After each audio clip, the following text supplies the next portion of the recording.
Assalamualaikum warahmatullahi wabarakatuh. Selamat bertemu kembali di pelajaran PPO ya.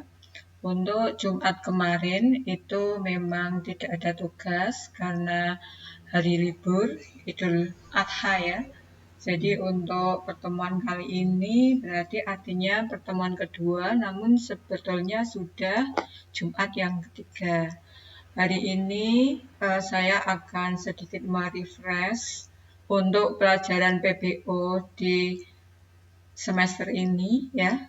Jadi saya sudah konfirmasi dengan Pak Zen dan Pak Tarmizi yang mengajar Anda di kelas 11. Sudah banyak teori yang diajarkan, juga membuat beberapa sistem aplikasi, namun tidak ada salahnya karena kita kebanyakan libur, apalagi dengan kondisi sekarang yang baru kita punya ujian ya, dapat ujian dari Allah tentang corona yang belum berlalu ini, sehingga kita harus PJJ. Oke ya, kita mulai. Pertama-tama itu saya akan mengeslatkan sekedar sebagai contoh pengganti pertemuan pertama ya, juga contoh rencana kita hari ini adalah untuk belajar kompetensi dasar, yaitu merancang antarmuka atau user interface atau disebut dengan UI. Kemudian materinya adalah terdiri dari konsep antarmuka, kemudian prosedur interface, ya, kemudian kita membuat contoh aplikasi user interface. Namun kita sedikit merefresh dulu listing-listingnya, kemudian setelah itu nanti kita akan membuat program yang sudah jadi. Jadi untuk semester ini dan kedepannya itu sebenarnya hampir sama dengan kelas 11, namun di kelas 12 ini ada tambahan untuk audio ya. Jadi ada video audionya, sehingga Anda harus lebih meningkatkan belajar dari kelas 11 kemarin. Oke. Untuk merefresh apa itu konsep user interface, coba perhatikan di sini saya akan sedikit mengulas kembali pelajaran kelas 11 ataupun Anda sudah kenal dari kelas 1 ya, apa yang dimaksud dengan user interface atau UI. UI itu ya, jadi adalah sebuah mekanisme komunikasi antara user dan sistem. User interface dapat menerima informasi dari user dan memberikan informasi kepada user untuk membantu mengarahkan alur penelusuran masalah sampai ditemukan sebuah solusi. Jadi untuk user interface ini ada dua jenis. Yang pertama adalah GUI. Ya, jadi GUI ini adalah kepanjangan dari Graphical User Interface. Dia menggunakan unsur-unsur multimedia seperti gambar, suara, video untuk berinteraksi dengan pengguna. Kemudian yang kedua itu ada text-based interface. Dia menggunakan sintak atau rumus yang sudah ditentukan untuk memberikan perintah.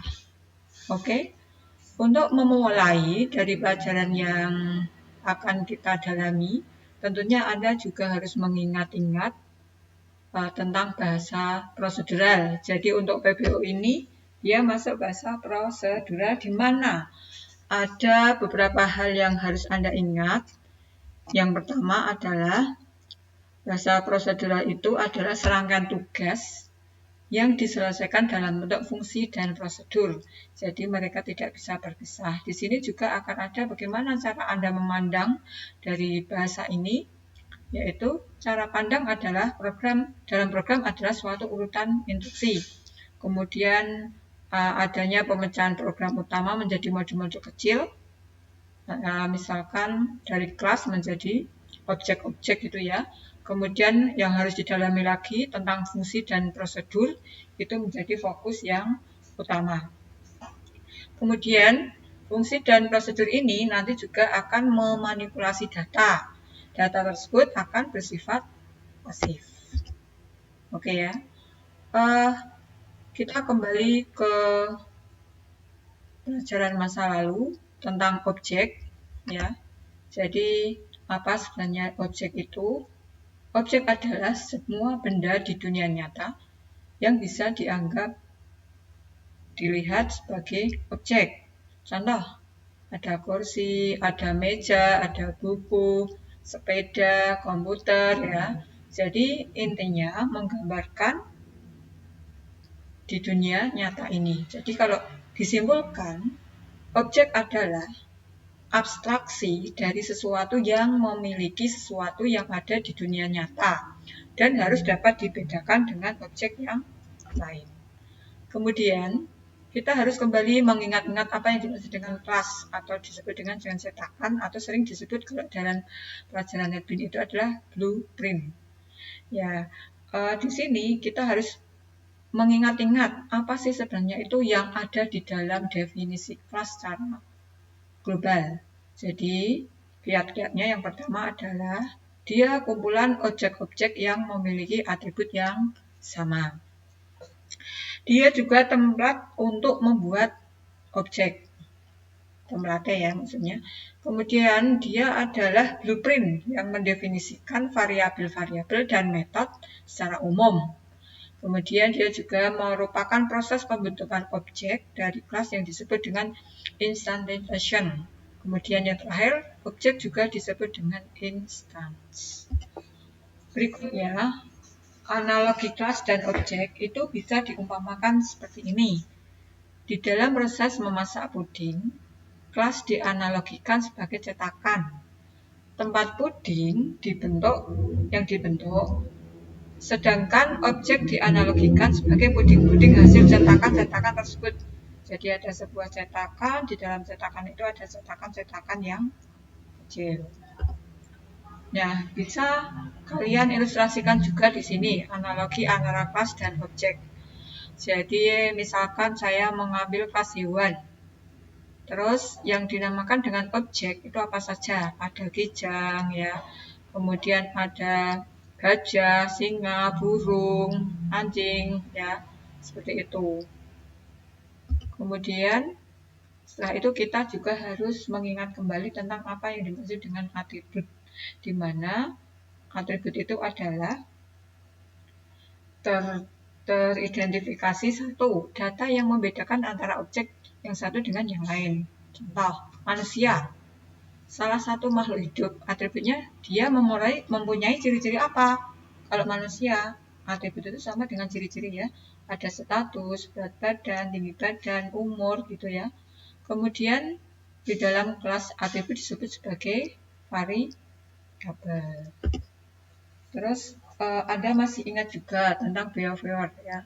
Di mana di situ ada beberapa hal juga yang harus Anda ingat-ingat kembali. Di antaranya adalah satu, hal-hal yang bisa dilakukan sebuah objek dari sebuah kelas. Itu nanti ada behaviornya. Dua, behavior digunakan untuk mengubah nilai atribut sebuah objek, menerima informasi dari orang lain, dan mengirim informasi ke objek yang lain untuk menyelesaikan suatu task. Contohnya pada objek manusia, itu dia mengerjakan tugas kuliah, mandi, tidur, makan. Dalam sebuah kelas, behavior sering disebut dengan methods. Jadi poinnya ini Anda harus mengingat-ingat methods. Kemudian metode sendiri itu apa? Yaitu serangkaian statement dalam suatu kelas yang menghandle suatu task. Atau bisa dikatakan cara objek berkomunikasi dengan objek yang lain dengan menggunakan metode ini. Contoh, di sini mengingat kembali, merefresh kembali ya. Misalkan ada kelas lagu. Nanti dia nama kelasnya. Kemudian judulnya apa? Penyanyinya siapa? Durasinya berapa? Itu ada variabelnya. Terus metode yang bagaimana? Metode itu adalah nanti yang ingin ditampilkan dari yang dimasukkan objek tadi. Nah, sekarang lanjut. Konsep dasar PBO. ini ya harus kita upas kembali agar kita bisa membedakan dasar-dasar PBO ya. Jadi ada 3. Yang pertama enkapsulasi, ada pewarisan dan polimorfisme. Satu persatu akan kita refresh kembali apa yang dimaksud dengan enkapsulasi. Kalian mengingat apa itu kapsul ya, jadi sama. Enkapsulasi adalah pembungkusan variabel dan metode dalam sebuah objek yang terlindungi serta menyediakan interface untuk mengakses variabel tersebut. Enkapsulasi sendiri merupakan sebuah program di mana metode dan juga atribut dibungkus dalam suatu program. Program itu sendiri bersifat menyembunyikan informasi yang terdapat pada program tersebut, sehingga program lebih aman dan tidak mudah diambil oleh orang lain. Dan untuk membuat program bersifat pribadi, misalkan kita membutuhkan modifier yang yaitu private. Contohnya ya, di sini Anda pasti sudah pernah melihat saat pertama kali belajar PBO, pasti Anda akan berkenalan dengan siapa nama saya, NIM saya berapa, NIM saya berapa. Kalau NIM itu untuk mahasiswa, ini sebuah contoh aja. Kalau Anda berarti memakai NIS. Berikutnya ada inheritas yang kedua ya. Ini adalah sebuah pewarisan dari metode dalam suatu kelas. Kelas yang mewarisi disebut superkelas, kelas yang diwarisi dinamakan subkelas. Subkelas bisa menjadi superkelas bagi kelas yang lainnya, multi inheritas. Contohnya ini, superkelasnya sepeda, subnya itu ada sepeda gunung, sepeda balap, sepeda motor ya. Terus ini juga masih bisa menjadi superkelas tergantung user yang ingin menggunakan objeknya apa ya. Jadi sepeda motor ini ada 2 juga. Bisa menjadi subkelas, dia juga menjadi superkelas dan subkelas. Subkelasnya adalah 4 tak dan 2 tak. Kemudian yang ketiga adalah polimorfisme, yaitu kemampuan satu objek untuk mempunyai berbagai bentuk. Misal semua makhluk dapat bersuara ya. Jadi semua ada kesamaan, sama-sama bersuara, namun keluarannya berbeda. Jadi kalau manusia ya gitu, wow gitu ya. Misalkan kalau bebek itu wax, kucing itu meong, ya, dan anjing wuff gitu. Jadi tingkah lakunya sama, bersuara, tetapi keluarannya berbeda. Nah, ini yang terakhir untuk tugas ya dari mulai Jumat ini tanggal 7 ya. Jadi tugas pertama adalah membaca dan memahami user interface sudah. Kemudian Jumat ini merefresh PPT pertemuan 2, mengingat-ingat mendalami tentang mulai ke programnya. Kemudian yang ketiga, tugasnya ini ya, membuat listing dan hasil program dengan konsep enkapsulasi, inheritas, dan polimorfisme dengan tema bebas dan sesederhana mungkin. Nggak usah neko-neko, Anda refresh kembali pelajaran dulu boleh ditampilkan. Kemudian waktu pengumpulannya, karena ini memang PJJ ya, kita juga memberikan kolerasi yang tinggi, tenggang rasa, sesuai dengan keadaan, dan menyesuaikan buat Anda semua. Untuk konsep enkapsulasi, Jumat tanggal 14 Agustus 2020, saya tunggu pukul 7 sampai 12. Kemudian untuk yang konsep inheritas, Jumat tanggal 21 Agustus 2020, saya tunggu dari jam 7 sampai jam 12 juga. Dan untuk konsep polimorfisme, Jumat tanggal 28 Agustus 2020 juga saya tunggu dari pukul 7 sampai 12. Dikumpulkan dalam bentuk soft ya, namun di screenshot aja dalam Word atau gimana ya, terserah Anda mau, tidak usah dalam bentuk program, nanti terlalu berat untuk ngirimnya lewat classroom yang kita buat ini dan dilengkapi dengan nama kelas dan nomor absen gitu ya. Jadi itu untuk pertemuan kali ini, dan saya berpesan hasil tak pernah ingkar dari proses. Jadi kalau Anda belajar, berusaha keras, nanti hasilnya akan menghasilkan sesuatu yang maksimal. Selamat bertemu di video yang berikutnya. Saya akhiri. Billahi taufiq wal hidayah. Wassalamualaikum warahmatullahi wabarakatuh.